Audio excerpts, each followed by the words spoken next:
guys, welcome to episode number 31 of the KFO Show, Kayak Fishing Obsessed.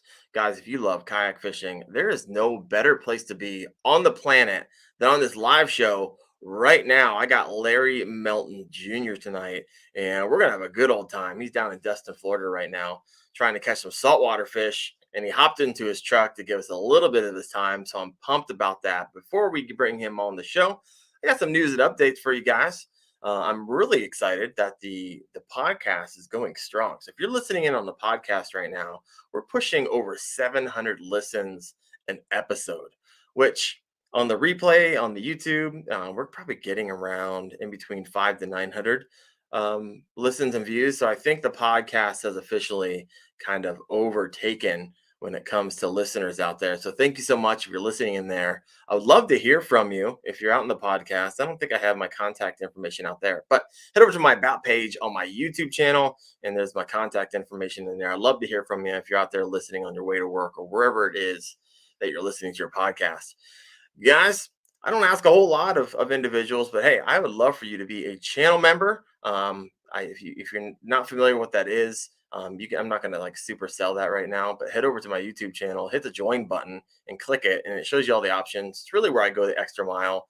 And if you're looking for a way to support kind of what we're doing over here, love to have you kind of in that inner circle. And as a thank you to you, I have a $10 gift card to castcray.com. A lot of their baits I've been slaying on this spring. So pumped about that. All right. Of course, we are smack dab right in the middle of the Knucklehead Bass Fishing Series. So a moment ago, I took a snapshot of that, and let's kind of see the top 5 right now. All right, Greg Massa, number 1 with 100 inches on the board, followed by Stephen Guthrie, 98.5, just kind of nipping at his heels there, Greg. He's coming after you. D. Zaja, 93.5 inches, coming in 3rd. 4th place, we got Brad Parsons, 89.75 inches, and John Long is coming in 5th, 83.25. And then honorable mention there, Ryan Rice, also known as RJM Fishtails, coming in 6th. I'm like down in 9th. I can't buy a fish right now over like 16 inches. So I got some crazy cold front thing happening, and I just can't get on them. I don't know what's going on, but it's not happening for me right now. But hey, guys, remember, this is an interactive show. And so I'd love to hear your comments. I always try to get to them. Sometimes it's a little difficult because I'm like interviewing and managing comments on the side. But hey, I'll do my best. The best way to get my attention, if you have a question, is kind of write out question or put some star next to it or something so I can see it. But enough with all that. I'd like to bring Larry to the show. 120,000 subs. 5.4 million views. Larry, you there, brother? Hello, can you hear me? I can hear you. I can't see you. Where'd you go? Oh, no. How about now? Can you see me now? I think it's coming. No. There was a Well, I pause. can hear you. So we'll see. We'll just kind of make that. Hopefully you'll come back to us in a moment. Because I saw you a minute ago. You were in the green room. It was looking good. I have a pause button over me. Does that? And when I tap it, it doesn't do anything. Well, I don't Camera know. on, camera off. Turning my camera off. Camera back on. Can you see me? It clicked like it was trying to do something. Let's see. Well, now you're completely gone. We got some technical difficulties. Kind of hold tight for a second. We'll try to get Larry on here so you can see his face. Now we can't hear you at all, brother. If you can. Oh, something's happening. Oh, he's gone. He's going to come back here, I'm sure, in a second. But really quick, I forgot to mention the Knucklehead Bass Fishing Series. If you're not familiar with that and you're kind of new to the whole tournament deal, that is a 4 1-month tournaments. And you can win a chance to be kind of on your favorite YouTube channel anchor. And Larry is actually one of those. And he's back. So let's go ahead. I got some videos on my YouTube channel if you're interested in learning more about the Knucklehead or being a part of that, because you can enter anytime during the month. Larry, I can see you and hopefully hear you. Can you hear me? There we go. 120,000 Cool. subs, 5.4 million views, my man. Tell me the story of kind of like how that happened, because I was on your YouTube channel and you're like posting videos non-fishing related, like back in high school. I saw so Yeah. I was deep. I was deep in the rabbit hole of your page today, and you didn't delete them. You left them all there. You're like, I'm hanging out with Nope. my mom. I'm cooking videos. You Yeah. kept them all. Tell me the story, because you haven't been doing it like very, very long. At least the Yeah, fishing, this we're is talking years. fishing on YouTube. This is year 3 for me. So the YouTube channel of it started because I wanted to be the dad of our friend group and just have all of our high school memories, because people are gonna have kids in a couple years and this, that, and the third. So like I wanted to have, just our important days. So like senior skip day, we go to a creek and jump off of a waterfall. I just want to have all of that documented. So Oh, I in 10 saw it. years, you can look back. Yeah, exactly. So, and I always said I wanted to have a job in the fishing industry, but I never really was serious about it. But it's one of those things, if you say it enough times, it's probably going to happen. Okay, so 3 years, Yeah. 120,000. Where'd you get 100? Where'd you find 120,000 people? Like, when did that like pick up for you? Was it like meteoric TikTok. rise, or TikTok? Yep. So I started off posting on TikTok in 2020. I graduated high school, went to college, went to UAB for physical therapy. Didn't want to go to school for 8 years and make, $80,000 to $120,000 doing that and not be able to pay off the 8 years of school. Didn't make sense to me. So I was just trying to do anything not to have to go back to college. And I started posting 3 TikToks a day, and I was just trying to be a comedian, like a Drewski style comedian or a Desi Bank, just something to, make a little bit of money on the side to say like, hey, I don't want to go back to school, but I have this working for me. Okay. Because that's how my parents raised me. Is like, you don't leave school with nothing, but like if you have something going for you, you can always go back to school. And then once I was able to get a few brand deals offered to me, my parents were like, okay, maybe you can try this and see where it goes. Was that a difficult conversation with them? I wouldn't say it was so much difficult once I got the first offer. And the first offer probably wasn't but for maybe $500-$600. But I mean, at the same time, being a college student, like $500 to read something off of a piece of paper is like, oh yeah, we can make that work for sure. We can build on that for sure. Yeah. Okay. So for those of you who haven't been on your channel, like what is like the thing? What are the videos you like creating the most? And kind of what is your channel about, for those who maybe have not been on? I don't know how you missed it because your videos are everywhere, but hey, for those of you maybe chiming in for the first time or listening from the podcast for the first time. So I would say it's 97% bass fishing, and then the other 3% is like either making fishing lures or going on a saltwater trip like I'm on right now, or just, going and doing something that I just enjoy, which I don't post that a lot, but sometimes it'll make a 2-minute segment in the video just to show it. Yeah, for sure. So where are you at right now? Because you're not obviously at home. I'm currently in Destin, Florida, trying to catch some saltwater fish. The water's been a little rough, and we flipped kayaks this morning, but we're fishing them hard, as we like to say on the channel. Oh, you flipped kayaks. You didn't tell me that in the green room. You're like, hey, we went out. It was a little rough. You didn't tell me that you went over. Yeah, I was on an autopilot this morning. It felt like I was about 10 feet up in the air, and I was floating, and like the nose of the kayak went down to the water, and the next thing I know, I was eye level, or about 2-3 inches off the water and going in. So that was interesting this morning. But we're gonna go try it again in the morning. So not all your gear is at the bottom of the ocean right now. We were able to find it. I lost my remote for the autopilot, but we were able to find it. Oh, you found the remote that you lost in the ocean. Yeah, bottom of the ocean. Well, in the surf. Look, everybody over here is like, Larry catches. Let me see here. Larry catches the biggest bass. The biggest bass. Yeah, it's true. Larry catches big bass. So I have a producer tag that I put in all my videos that said that's what it says is Larry catches the biggest bass. I love it. You got some people over here who are following. That's nice. Hey, if you got a question for Larry, of course, throw that in the comment section. But let's talk about your most popular video, Abandoned Golf Course. Was that one of your first videos? I've noticed you do a lot of you fish weird spots, right? One of those was, of course, I mean, who doesn't love abandoned things? I'm always, whenever I see any type of abandoned, like theme park or whatever, I'm glued in. So when you fish it, it's interesting. So did you stumble upon that and that became a thing, or is this something you love doing? So I met a guy, probably one of my best friends now. His name's Greg. He actually had this spot, so he told me about it, and it was like this old abandoned golf course, probably from like the 70s, 80s, that has just been overgrown, and it had this really beautiful creek running through it, and then the creek kind of funneled towards the back into like a bigger lake. So we ended up going out there and having like a really good day of fishing. So I got people coming to the car. Oh, sorry. Tell them you're live. Yeah, so I have girlfriend and her two sisters. Can they join us? Throw them in the No, back it's okay. seat. All right, yeah, y'all get it. Y'all are gonna be on the video with us. Yeah. Yeah. You're gonna have to introduce who they are. Let them know we're live too. Okay. This is gonna be interesting. I'm sorry, man. I'm sorry. I thought we had a few more minutes than what we had. So, are y'all okay with being on this? So this is Zoe right here. This is my girlfriend's little sister, and then her friend Ada is back here, and then my girlfriend's getting in the car right now, and then this is my son Leo. He's and then Emma's getting in too. Do you need to go?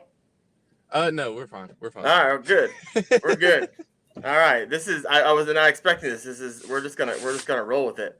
Yeah, I wasn't either. So we're here. I'm gonna keep on asking questions here. Okay, yeah, we're good. So you got the abandoned golf course. Let's talk a little bit, because I themed the show after something I saw like a lot of videos about, which is going to be your kind of tournament fishing. So tell me your tournament journey, because right now I'm like on my own tournament journey, and I'm not quite sure if I like it. And what I mean by that is, like, I'm doing the Knucklehead Bass Fishing Series, and it is becoming something that is like addicting, and I'm not able to, or it's getting in the way of like producing videos and doing the thing that I also love doing. So let me know, like, you got into it. Is it something you continue to do? Do you love it? Do you hate it?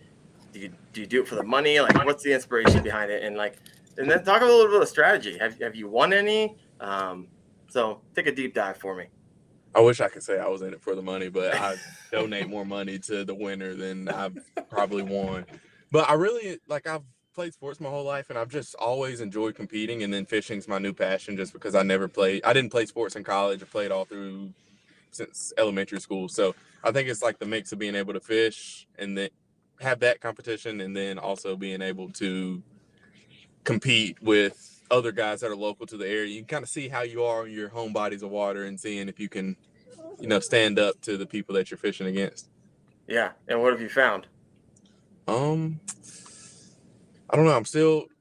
I fished 2 tournaments on big lakes, and then I fished 2 or 3 on like some smaller reservoirs. And I don't know how to say this without sounding arrogant, but I'm a lot better than I thought I was, but I'm still not where I would like to be, if that makes sense. Like, I can go to any body of water, and I'm confident I can bring back a limit of fish, but at the same time, I'm not, as far as I can catch 3, but as far as like culling and really catching big fish, that's where it starts to drop off at for me a little bit.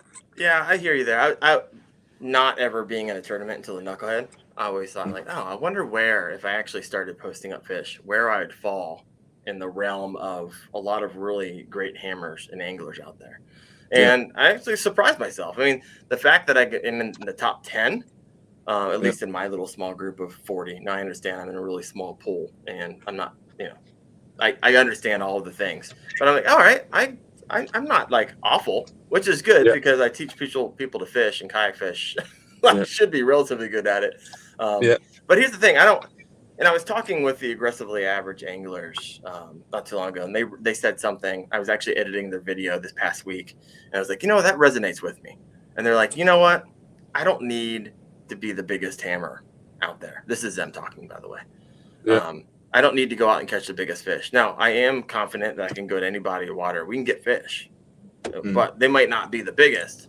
But at the end of the day, they said, no matter what, we're going to have the funnest time doing it. It's like, you know what? That's it. Because there's only one hammer. There's only one person who's going to win it. And I just don't think, me personally, with a full-time job and kind of doing this as a weekend warrior, that I'm ever going to be able to hammer it out or learn fast enough to be able to compete at that level. Maybe I'm wrong. Maybe I'm right, but I don't know. So I noticed in one of your videos that I was watching today that you spent the night in Bass Pro Shops with Georgia Bassmaster, and I'm not gonna lie, you got me. You got me. Yeah, You delivered on what the title was, but yeah, we did spend the night. You People did. got mad You at spent the said it was night. clickbait, but like in my eyes, like I just had a really good title and thumbnail, and you fell for it. Like it's not clickbait, but you thought it was going to be something that it wasn't. So I mean, It's not. You delivered. You spent the night. yeah, we spent the night in it. Though you're like hiding in like behind the behind. Just in Well, case the tell us the hotel. story. Like, why'd you do it? Why'd you do that video? I'm curious because you're in Bass Pro Shops a lot in a lot of your videos. I think everybody loves Bass Pro. You know, a lot of people. I'm lucky to have two really close to me, but a lot of people, you know, if you're driving down the side of the road, it's kind of like a Buc-ee's. If you see a Buc-ee's, you're going to stop. Bass Pro is kind of the same thing to a lot of people. If you see it, because it's not like a Walmart. You don't just have one, or a Wawa gas station or whatever you might have up there. Hey man, sorry, I might have to bring him up here to sit.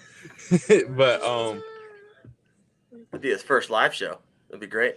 Yeah, get him started early. Yeah, I'm sorry, dude. I just went brain dead. But Bass Pro is, I think Bass Pro is just really good because people gravitate towards Bass Pro. So I think just being in Bass Pro and like showing the store and showing your thought process when you're trying to pick out tackle for video or just for a day on the water, people really, really enjoy watching things like that. Yeah. I don't. That's the pyramid one, right? Yeah. That you stayed in. That's down in Tennessee. Is that correct? Mm-hmm.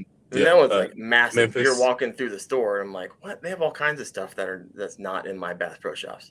I think that pyramid is the sixth largest Bass Pro, or the sixth largest pyramid in the world. I'm pretty sure they built the building for the Memphis Grizzlies. I want to say like that was the original construction, or it used to be the old Memphis Stadium. I want to say.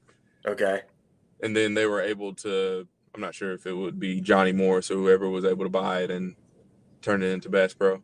I have a story, and I don't know if it's true. If any of you listened in, you heard this story remotely, because I'm going to butcher the crap out of it right now. But the owner of Bass Pro, Johnny Moore, whatever, he was fishing nearby, and he was like, hey, if I beat you or catch the next fish or something, I'll buy that building. Yeah. And I heard that's how it transpired. So if you happen to ever hear that story, or maybe someone was just lying to me or whatever, let me know if you've heard that. Have you ever heard anything like that? That's interesting. I haven't, but I've been seeing like a YouTube ad about Bass Pro and people saying, or on the YouTube ad, it's like, it started off as like a back corner tackle shop in like a grocery store or something like that. That's not right, but it was explained something like that. Huh. Interesting. Yeah. So maybe it started there and then he bought the store, and I heard it was like on a dare type of thing, almost like on a whim. The way that those guys probably used to roll, like that wouldn't surprise me. Like hearing stories about Bill Dance, Johnny Morris, Roland Martin, just like hanging out and doing what they do is. Oh, that's so cool. Yeah. Oh, I love it. So how do you know Georgia Bassmaster? Like you guys were doing that together. Yep. So when I started to make videos, he reached out to me pretty early, and we ended up getting together. He had a really good lake that we used to fish in Georgia, and I caught my PB out of it, a 5.4, probably about 2-3 years ago. But since then I broke it. But I mean, we had an amazing day out fishing A-rigs, and that was something that I never in a million years thought I'd be able to do, just because it's such a big profile bait, and I was mainly a pond fisherman. So you give me something with like wires and 5 hooks on it, I'm like, this is just going to drag the bottom. But we caught, I caught a 6.4, and then caught like 2 3-pounders, and then maybe like a 4-pounder or something like that. We had a really good day of fishing that day. On A-rig? Yeah. Yep, all on A-rig. And I think I might have caught one on a chatterbait, maybe. Okay. Yeah. Who cares at that point? Yeah. Yeah. Killing when it. PB start getting broke. Yeah, like who cares when you're catching them on? That's awesome. Yeah. You say, have you broken your PB since? Yeah, I broke it last February, March. I caught a 9.3. Dang. Come on now. It was a Z-Man like wobblehead chatterbait. Oh. I'm not sure if you're familiar with it. It comes in like a red pack, and it has a swivel head on it. You know, kind of like the jig heads that they make. It's almost like a shaky head, but the head just swings on it. Yeah. It's for fishing like a creature bait. I caught a 9.3 on that, like middle of the day, 11, 12 o'clock. Wow. I mean, that was a surprise. Yeah. Yeah. It was yes. Nice. I'm heading down to Lake Gunnersville. It's like my only chance to fish down there. Hopefully grab some. I mean, there's big fish up here in Ohio. There's a lake near me, and I had a buddy write me yesterday. It called me. He's like, hey, I just heard this report that this guy caught like a 15-pound bass out of the lake that's right next to me. I'm like, are you Yeah. kidding me? In Ohio? He's Yeah. like, I need to do some research on it, but I heard last year they caught a 10-pounder out of there. So there's not a lot of them, but we have a lake near here that's supposed to be loaded, and it's usually on fire or it's not on fire. What's But the nonetheless, temperature? Is it like early post spawn up there? Is it? yeah, it's early post spawn. Yep, that's Dude, exactly what throw a I would big say right bait, now. get you a glide bait or like a bull shad or something like that, and just chuck it the whole day. I have a 8-inch mag draft. I just picked up a Yep. 6-inch trace, Okay. and then I got an S waiver, and so hopefully between those three, I'll be able to pick up at least something big. I mean, my PB Yep. is 6'4", so Okay. we'll see what happens. Hope to break that this year, but It's coming. I can feel it. we'll see. I feel it too. I feel it. All right, we got a question from the audience here. Bassack Words 13. Larry, how you liking your Old Town autopilot? I love it. It's hard for me. I've been blessed to be able to work with some pretty cool companies and have a fair selection of kayaks to choose from. But that autopilot's just different, man. Like, it's just, you get on it and you literally don't have to do anything if you don't want to. You can put it in, there's a heading feature on it, so you can pick a direction and you're going to stay true to that direction. Saltwater, freshwater, whatever you want to do, the autopilot can do. I mean, 5, 6, 7 foot waves, it's not good in. I learned that this morning. But I mean, as far as just like being on the water and getting like a good lithium battery to power it, you can be out for 10, 11, 12 hours at a time and not have to worry about a thing. And I think I was lucky enough to have them ship it to me, but I think it would be worth it. Like, if I had to give it back and purchase one myself, I would 100% do that. Oh, wow. All right. No, I haven't talked to a single person on this show, or I know that Fishing Gramps has one. He's on. He's listening and chatting it up in the box over here. Who has owned one and not liked it. Yeah. And you're saying you would even purchase one, even though you probably get them at discount or whatever. Yeah, I would love to I would have 3 of them if I could.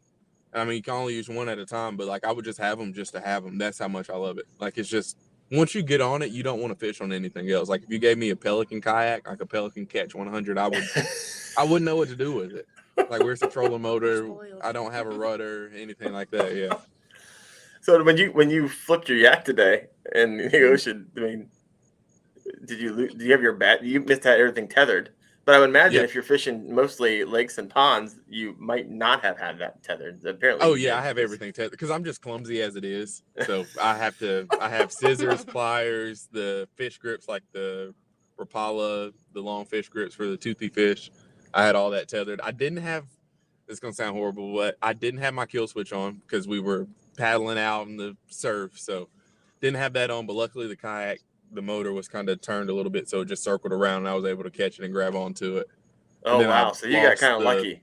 Yeah, I got really lucky today. I was telling Emma earlier, I was like, I'm happy it happened the way it happened because I got way too comfortable in those kayaks. And like, I mean, honestly, sometimes, fishing without a PFD, fishing without kill switch attached to you, and, something can go wrong like that. And then when it goes wrong, it's too late to say, oh, I wish I would have. So it was definitely an eye-opening experience. I never felt like my life was in danger this morning, but it was definitely one of those, like, whenever you go out, you need to take a little bit more serious than what you do. Lord is giving you a little bit of a warning shot across the bow to dial 100%. That in, because next time you may not be so lucky, or your autopilot just goes out in perpetuity on the ocean. And then it's gone because it's going to run probably for 12 hours. 11 hours. Yeah, so it'll be in Mexico by the time I see it again. So good. All right, let's talk kayaks a little bit because I'm on your a couple things. Oh man, yeah, a couple things. So I know that you have an autopilot. Yep. Pretty sure you have a bona fide, and I know you have a native for sure. So run me through all your kayaks. Would you call yourself a kayak fisherman? Like, you don't own like a bass boat? Yes and no. I kind of feel like I'm just in like evolutions. Like, started off pond fishing, and then once you get in the pond and you learn how to catch them pretty good, you always wonder what's on that bank. So you get the kayak, and then I think next is going to be a bass boat. I have a twin troller, but it's just not. I don't want to have it out on a big lake because it's basically like that autopilot, but you can just fit 2 people on it. But I think probably in the next 3 to 4 years, I'll continue to fish kayak tournaments, but not do so much kayak fishing. And then hopefully I'll be able to grow the audience a little bit more and get a bass boat. And then I'll get like a Ranger RT 18.8 or whatever. Just something. You're leaving us. That I can. You Yeah, no. I mean, you're leaving us as like you're leaving the Oh, kayak fishing. yeah. We just all turned on you secretly. Everything you Eventually, say from this point forward is not going to matter because you just said you're moving over to bass boat land. yeah. Eventually, I want to stay in the kayak for as long as I can, but I mean, at a certain point, you just want the next thing. You feel like you've done everything, and I feel like maybe at some point I might move and try to go to like North Carolina or something like that, live the Outer Banks life on the channel for a couple years, and then just go from there and just try to stay evolving and changing up and be more of like a personality that fishes than like a bass fisherman or Okay. because I've really enjoyed the saltwater, even though I flipped the kayak today, just learning new rigs, not knowing what to do, but trying to rely on I know how to tie all the knots. I know what all the baits do for the most part as far as artificial. So just, just learning to be a better, well-rounded fisherman. So when I turn 60, 70 years old, my grandkids can come to me and be like, hey, how do we do this? And I can, give them I've some done it stuff and all. hook them up. Yeah. Hey, just want to throw this out there. Morgan Smith Images said I just unsubscribed from his channel. Let's go. Thank you. Just kidding. He's just kidding. I appreciate it. I really do. So you have your autopilot, Yep. and do you have a native? Yes. Slayer Max 12.5. Okay. So do you ever get in it anymore now that you have the old town? I don't, but also I broke the Spectre cable that controls the rudder in the back of the Oh, kayak. I yeah. snapped it probably third or fourth time out. Same thing happened to the Bonafide. What? And also the rudder's hanging out of the bottom of the Bonafide and it has the side kick, so I never drag it and it didn't hit any rocks. It just fell out. So it's just kind of Did one you of those buy things. this? Like, no, I didn't. So it's one of those things where I feel like I'm in a position to where if companies give me a kayak, it's my duty, good or bad, to tell people or Yeah. to give what works exposure. Because if somebody's going to spend $2,500 to $3,000 on a kayak, I would hate for me to be faking showing, oh, this kayak is amazing when I take it out in the water and something happens to it early on, because I haven't had either of them for a year and kind of both of them have the same problem right now. And I've seen. Like, I don't want to bash them because I really do love the layout of the kayak, but it's just kind of one of those things that when when it happens so soon into owning one, and yeah, I use my stuff more than the average consumer, but at the same time. Yeah, it's a design flaw. If on two Yeah. kayaks the rudder control cables snap. Yeah. And I feel like there's been I have no anything to anybody. Just I can say whatever I want. I own a Native Slayer Propel 10 and a Bonafide Okay. P127. So I love the pedal drives, but I feel like the rudder controls have always been an issue for like not just now. We're talking about like a bane of existence on the natives, and well, they're all owned by the same company. I personally haven't had that issue when it comes to the cables snapping. But then again, I upgraded my Native Slayer Propel 10 with the what is Burley? it called? Yeah, the Burley Pros upgrade. And so I believe that's Dyneema, and so that still is held up like a boss. And I've only had the other one. I've only used it this season on the Bonafide and haven't had that issue either. Well, the problem with the Bonafides, and it's a really simple fix, but you might be in the middle of a weekend fishing trip and you go to steer, and those little plastic rivets that kind of keep the cables kind of lined up and not fraying. They'll pop out and lodge into your steering, and it's an easy fix, but it's not at home when you have super glue. It's not an easy fix when you're on a 3-day trip and you got you can't turn right. See, both of my pins on the bottom, like pull through the plastic that sticks up for your control knob. Yeah. So the cable pulled through and I guess winded up and snapped inside of the. That's what happened. Yep. So I think that's probably what happened with the Native too. Unless it might just be a user error, because for it to happen with two kayaks, and I mean people use these kayaks and buy them, and so it might be a user error, but at the same time, I don't know. It's a little frustrating when you go out, because I have to drive kind of far to get to some of my ponds, and when you go out and something like that happens. Yeah, for sure. Kayaks are hard, not the easiest things to make, right? Yeah. And in fact, you were actually this is one of my favorite videos that I watched today on your channel. You were actually at the Native Liquid Logic Bonafide warehouse where they construct all these kayaks. Yep. It was amazing. Yep. It was really neat. So walk us through that, and kind of what was the What was the thing that was like, oh, the biggest wow moment for you as you literally watched construction from start to finish on these kayaks? Number one, craziest thing was definitely the oven, and like because they're molded kayaks, so basically they have a plastic powder that they put into a mold, and it's almost like making a fishing lure. And then this kayak starts literally from dust, and it goes into this oven. They spin the kayak around 15, 20, 30 minutes, come out, and then you have this 10-foot Slayer Max, or you have this 12-foot whatever, depending on the mold. So it's just, that was probably the most mind-boggling part. It's just seeing like the kayaks go from dust to kayak. Okay. And then the coolest part of that was probably honestly the people. Like I know that's probably a generic answer, but everybody in that factory was so nice. So like, I mean, you got to think if you've been working somewhere for 4 to 5 years, and this guy walks through with the camera, everybody was like, "Hey, how you doing? Like, let me show you what I'm doing. Let me show you what I'm doing." They might have wanted just to be on the camera, just to be on the video, but like everybody was just super nice, super sweet. And it just kind of felt like I could come in here and work with these people, and probably wouldn't miss a beat with them. Yeah. Yeah.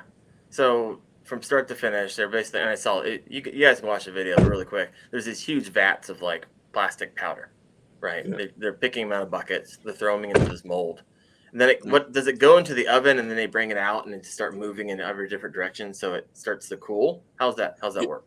So it goes into the oven. It's roto-molded, so it's spinning inside of the oven for just say 15, 30 minutes, however long. Comes out of the oven, and then it goes in front of fans to cool off the plastic before they shoot all the screws into it. So when it goes into the oven and comes out, it already has all the screw holes. Everything's already punched in it because it's into the mold, and then it goes to the next station. It gets I'm trying to think, what does it get? I can't remember. I had to go back and watch the video. I can't remember what it goes to first, but I mean, it's just like bare bones once it comes out.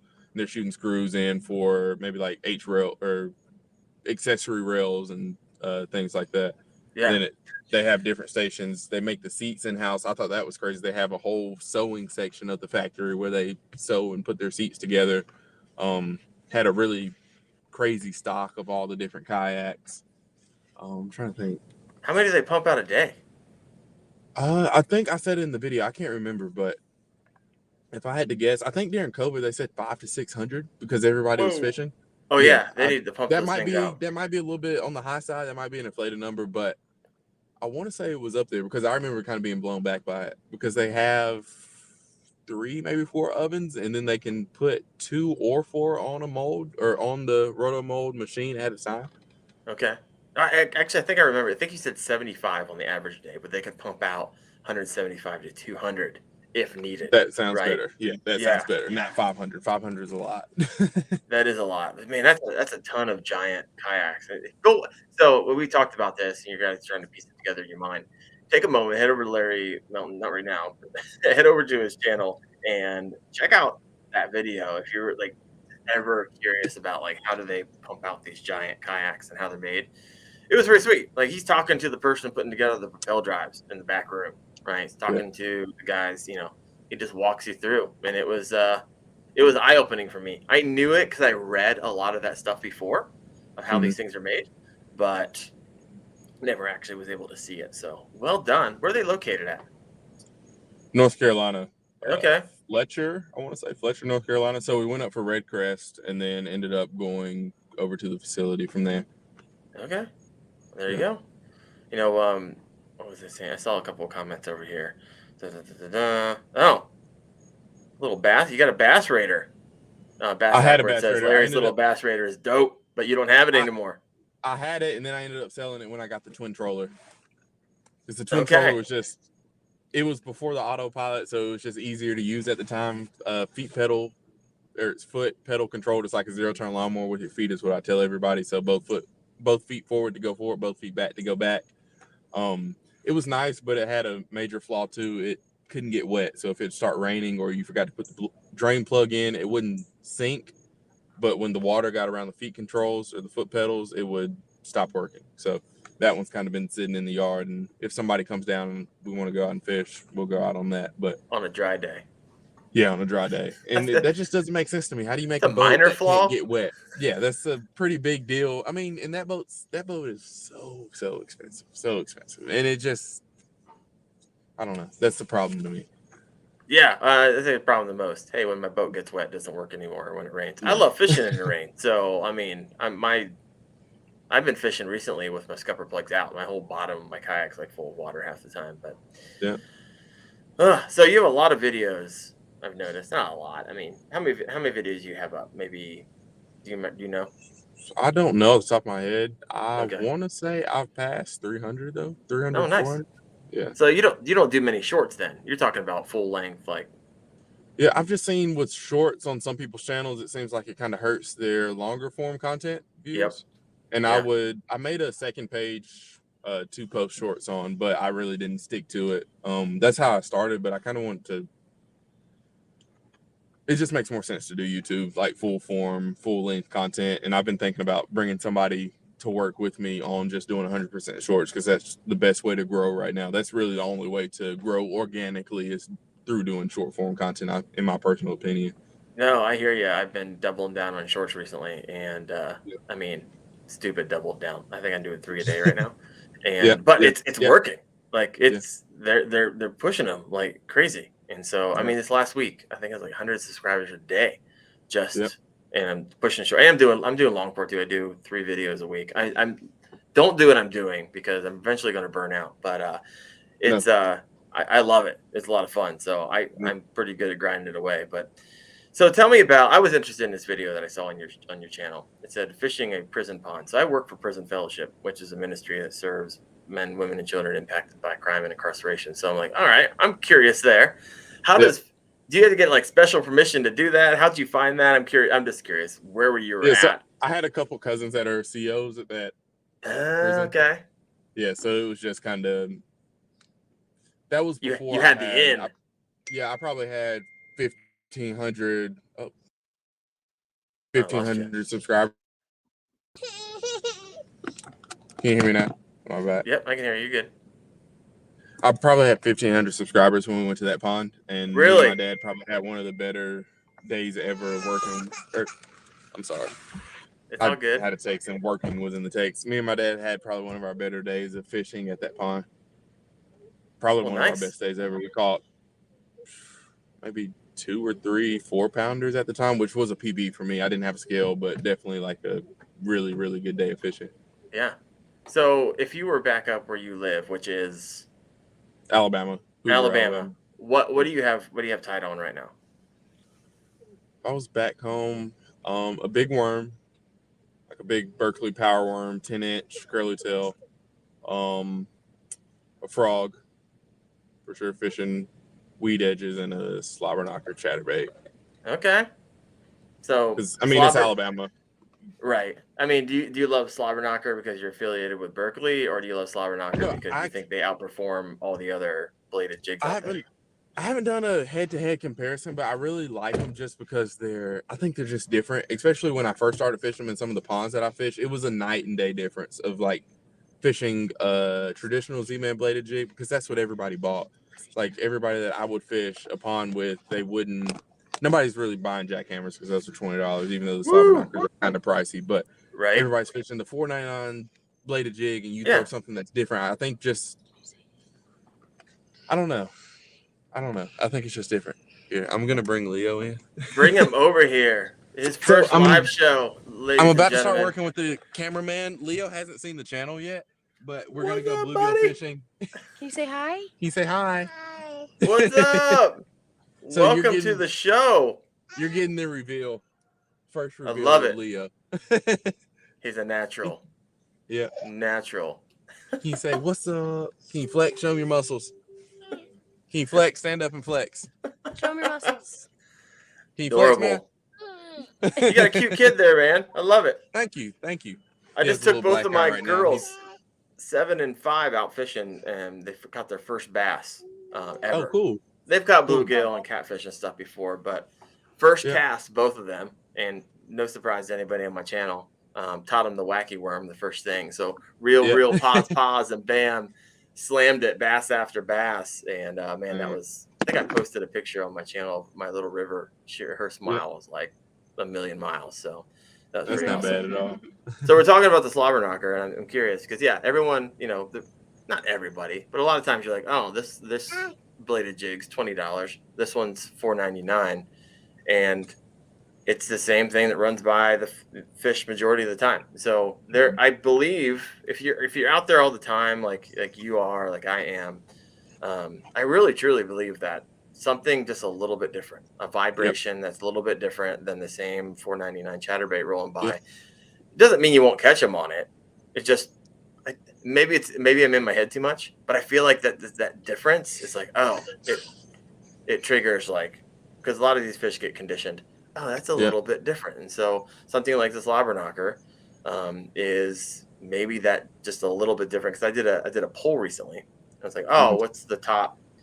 And Thunder Cricket, Jackhammer, original, OG chatterbait, and it's lobber knocker. This lobber knocker got like 7% or something crazy of people who actually use it. So it's not getting thrown, and the vibration it puts off is not getting listened to or felt by the majority of bass, like some of those more popular are. And I love a little different lures. So what do you have, like a little different lure that maybe you're testing out? I got two that have been performing fairly well for me this year. But is there anything that like most people don't use, but you kind of have it in your like little secret arsenal? It's normally, I don't have anything that's really crazy like that, because I try to stay relatable on the channel most of the time. Like I don't have, when I fish, I have the camera on, so like I'm trying to throw things that like you can go to Walmart and get, or you can go to Bass Pro and get.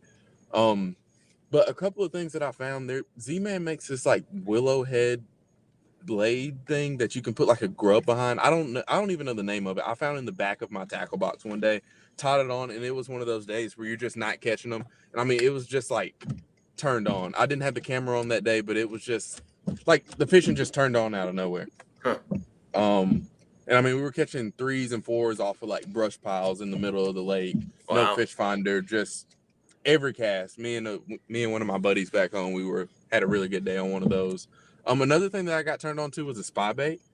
Okay. On like slick, calm conditions and just barely twitching it, spinning it up, throwing it on like, same thing you would throw like a drop shot on, just no leader. Okay. Sorry, he's playing with the windshield wipers. Here, it's awesome. Flashing the lights. He's like, Dad, this live show is boring. I need something. Can you say hi again? Say hi. Look. Say what's up. Some Lost in Tackle cell. Is it called the Willow Vibe? Willow Vibe. That's it. There it is. Willow Vibe. Thanks a lot. And thanks, Lit. I had a Berkeley, probably 3-inch grub behind it, and it had little like kicker tails, kind of like the Speed Boss has on the back of it. Yeah. And just working it kind of like a Texas rig, just long twitch up, let it fall, long twitch up, and it would just get 8 on either on the fall or like on that first little initial twitch back up, it would get 8. Yeah. Oh, it was like clockwork. Really? Yeah. All right. Yeah, we got some comments on the slobber knocker here. Mainstream fishing. Slobber knocker is different, comes through the wood way better. Interesting. All right. Illumination 79. Slobber knocker's blade don't start up right away like the jackhammer. Okay. Interesting. Do you have any nuances, if you're listening in, about the kind of bladed jigs in your favorite? Go and throw those in the comments. I'm kind of curious to see. But Itchin' to Fish, which, by the way, you've now made mention in the last 2 shows, Itchin'. He said, I think Christine Fisher caught a Mondo in a wacky rig in her latest video. Nothing wrong with a bait that works. Which is interesting, because I posted recently, like, wacky worm in the Ned rig, I feel like get like clowned on a bunch. Or like I've had people, it's like, hey, guys, I would fish a freaking baked potato if it caught fish consistently for me. So I'm not sure where I keep hearing that from people, but I don't know. Whatever. I agree with that. I mean, that's my favorite bait to throw is whatever I'm catching fish on at the time. Right. Like if I'm catching fish on a frog, that's ideal, but I mean that's not always, middle of December you're probably not going to catch too many on a frog. You might, but probably not. But I mean, whatever, if I'm catching fish on a Texas rig worm, I love setting the hook. If I'm catching fish on a crankbait, I love sweeping to catch one. Right. I hear you there. We're coming down the backstretch here. We got about 10 minutes left with Larry. And if you got a question for him, go and throw that in the comment section. I got a few more questions for you. You hand pour, and you actually said a part of your channel is you kind of make your own lures. Do you make it because initially you're like, I want to kind of save some money because I'm spending a ridiculous amount of money on soft plastics? Or it's like, hey, I'm just interested in the art? So it started off, I was probably 13, 14, watching World's Worst Fishing on YouTube. Okay. And I always wanted to just being a kid. I was the only child, so just being in the house or like being outside playing with friends and seeing what he would do, and I just wanted to, do something. Kids, I feel like if you're 13 and under, if you're listening to this, you probably know exactly what I'm talking about. It's summer at the house and you just want to you're into something on YouTube and that's what you want to do. So whenever I started my channel and like TikTok and stuff, I was like, other people are probably interested in this. So I ended up buying a 5-inch Do It mold, a Okay, 5-inch Cinco Do It mold, and just started from there, and then ended up upscaling a little bit. And I sold a few of them on Instagram when I first started. You're selling, so you were in the lure business for a short period of time. Yeah, because I was doing really good on TikTok, so just to have, let people support or just have what I made, because I always used to get the question a lot. If you start making baits, people are always, "Are you selling? Are you selling them? Are you selling them?" Yeah, interesting. I got a bunch of So questions in here. definitely started ahead. with World's Worst Fishing, watching him, and then from there it was just kind of you get all the stuff in and you put the bait in the microwave for the first time, pull it out and shoot it, and it's just like, oh, I'm in love from here. There it is. You know what? I might start to do some of that in the off season. For off season, Yeah. Winter. I was just doing it on the second channel. Everybody says they love it, but the videos, people don't watch them.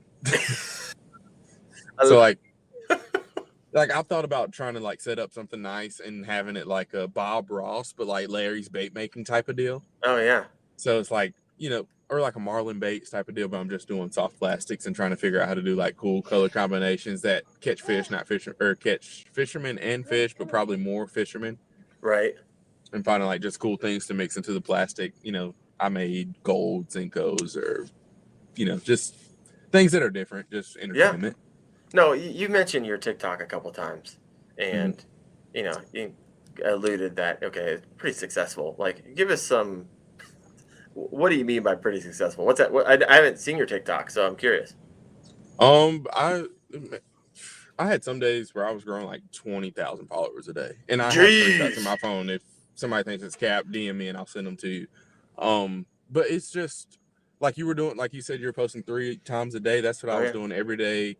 But the only difference is everybody was at home. It was peak COVID. I mean, I started probably in March, so posting those 3 videos a day, I was averaging 50 to 80,000 views a video, and just doing goofy fish clips or finding a SpongeBob sound because that was relatable and putting a fishing twist on it.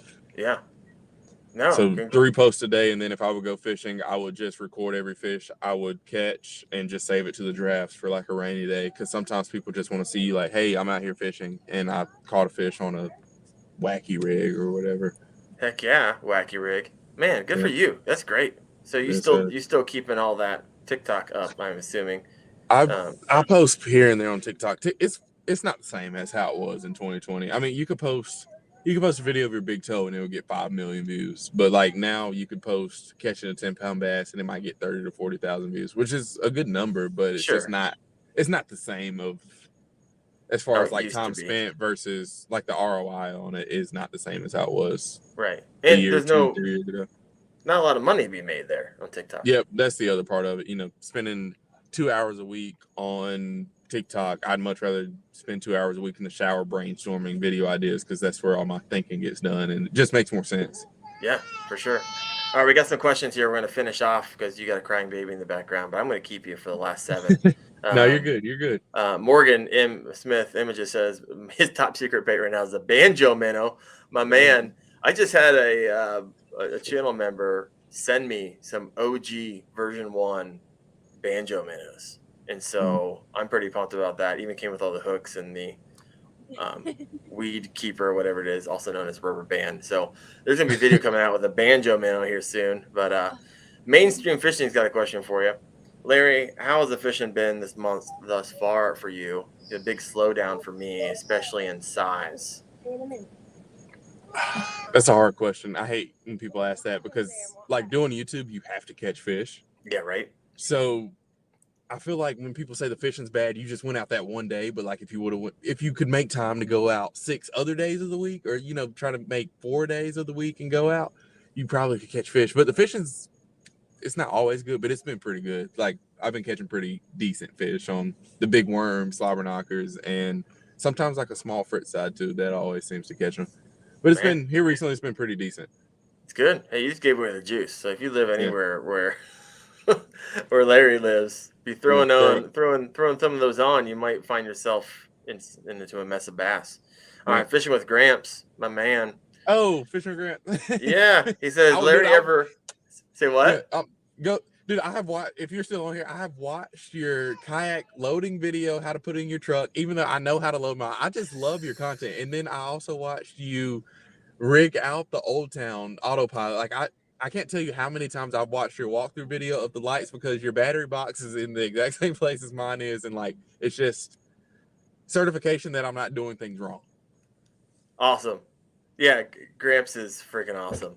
Yeah, I love him so much. He's awesome. That's awesome. Hey, I think he's just on because he just posted this at 9:17. So unless he had to pop off, has Larry ever considered pursuing his own TV show? The outdoor streaming services are still popular. All right. That's Has that a ever good been question. an opportunity for you? I've been asked to do Naked and Afraid twice, and then there was another one on. What was the other one? It's Alone. Is it Alone? Oh, Alone? You kidding me? Oh yeah. I don't know if I don't want to say it was Alone. That's the one where you go like the last man standing, and they go like 120 days.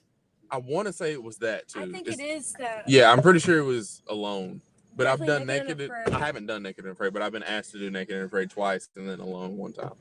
But that's just casting. I'm sure I'd probably have to go through, Nice. however long of All questions That's and showing solid. that I'm That's worthy. solid. But I I got would a love couple to have a TV show at some point. That'd be pretty cool. Well, there you go, Gramps. Maybe. Maybe. We'll see. Yeah, small. Sean Colossi. Yeah, I think Colossi. I haven't seen any collaborations lately, Larry. Come on, man. Do you plan on making any vids with others? Also, I love your tourney vids, IDs. I mean, I think you meant vids. You just forgot to be. Yeah, right. Vids. As far as collaborations, it's normally whenever somebody reaches out, like everybody's friends, but it's just, making the time. You know how it is. Like, we see each other whenever we see each other. It's not, but I'll definitely do some more collaborations before the summer's up. Don't have any really planned, but normally it's like a week before thing. Like, hey, the bite's been good down here. Like, let's get together and film some videos. And then tournament vids, definitely a lot more of those coming too. All right. I got one whenever we get home. There's going to be somewhat of a collaboration because you're fishing the Knucklehead. You're one of the anchors for the teams, correct? Yep. So we're going to be fishing against each other this upcoming Veterans Day Team weekend. LMJ. So it'll be good to meet you. It will be definitely be good to meet you and everybody You're else. driving down? Oh yeah, I'm driving down. It'd be good. I think it's 10 hours from the Caribbean of the Midwest, Canton, Ohio, up here. So the Caribbean. Yeah. What are you laughing for? That's not funny. Well, my son's playing with our Caribbean Colada air freshener. Oh, there you go. So that kind of, little. All right, we got a couple minutes left. We got some last minute questions for you. Okay. From Bass Ackwards 13. Larry, what are your confidence baits? I think you might have mentioned them, but maybe not. Gun to my head, had to catch a fish. Give me a frit side and a general. Those would be two. I want a frit side 5, and I want a Maxent general, either June bug or watermelon party. Yeah, and I feel like I could get it done with just those two things. And there it is. But that's very extreme. You said confidence based. I went straight to gun to my head, and I had to catch a fish. Yeah, you went. That escalated quickly, by the way. Oh yeah, Fisher's great. He's still here. He said, "Hey, love meeting Larry at the Classic." I actually saw that video, so yeah, that was nice. Oh, this is an interesting question from Greg Stabrilla. How many times do you guys get skunked, or am I the only one? Because there's this unrealistic expectation when you watch a YouTuber that it looks like they catch fish every 3 seconds just because of editing. Yeah. Honestly, I'd say I probably have, as far as just like not catching a single fish, I probably have one skunk day a month like that. I always end up catching something. And then also I've started to do microfishing, and it's pretty hard to get skunked when you're microfishing. Right. No, I hear you. I'll answer for myself too. It's a rare day. Maybe once a month, 1 to 2 months, but it just might mean I caught a little dink as well. Yeah, I just not calling it a skunk day. Sometimes I won't leave the lake until I catch that dink. So I'll start targeting dinks or any type of thing that has a gill just to catch it, so I can feel good about myself. Yeah. All right. Well, we're coming up on the hour here. I got one last question for you, Larry. I appreciate your time. If you haven't done so yet, head over to Larry's page. Give him a subscribe there.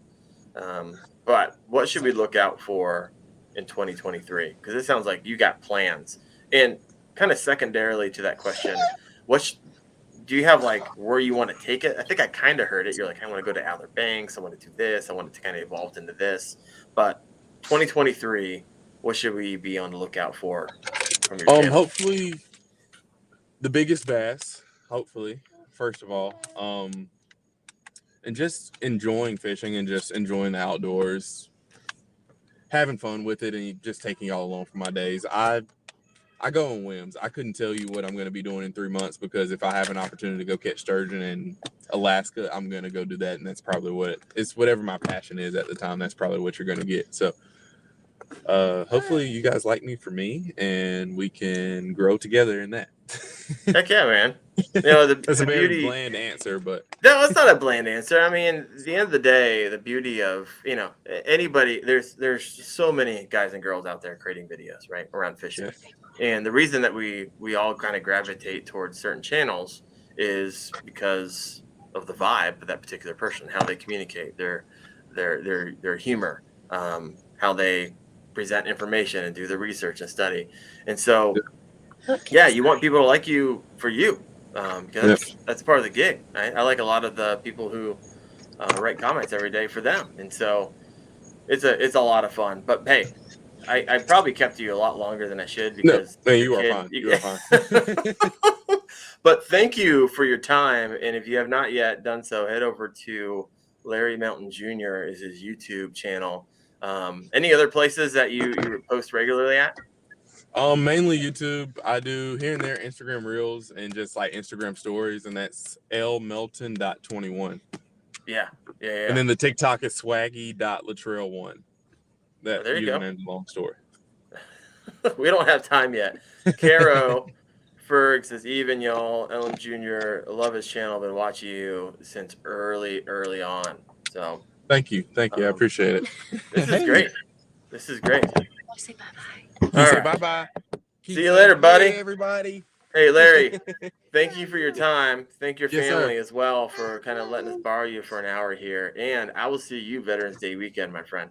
Yes, sir. I'll see you. Thank you. All right, you have a good one. I'll see you. Hey, everybody, bye-bye. see you next week. I'm not sure who we have on. I don't have anybody slated yet, but I'm going to work really hard over the next couple of days to try to get someone on the show. So see you next Tuesday night at 8:30 p.m. Eastern.